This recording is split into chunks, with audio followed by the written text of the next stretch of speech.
नमस्कार मित्रांनो, स्वागत आहे तुमचं या नवीन ब्लॉगमध्ये. आणि मित्रांनो, आज मी चाललो होतो आमच्या टेमुनी शहराकडे. हा रस्त्याचं काम चालू आहे आमच्या.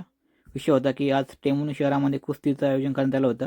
यानिमित्त या ठिकाणी जवळपास 2 लाख रुपयापर्यंत बक्षिसं ठेवण्यात आलेली आहेत. आणि या ठिकाणी माझा कमिटीच्या वतीने सत्कार देखील करण्यात आला छोटासा.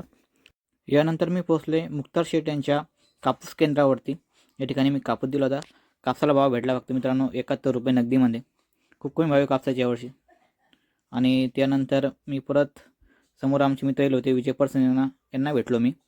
त्याचप्रमाणे सचिन भाऊ गायमुखे यांची देखील आज भेट झाली. जाफराबाद येथे कृषी सहाय्यक साहेबांचं पाणी होतं प्लॉटवरती, ते मी बघितलं जाफराबादमध्ये. आणि वाटाणा येथे तर रस्त्यामध्ये एक छोटासा म्हणजे 2 वाहनधारकांचा या ठिकाणी वादविवाद चालू होता.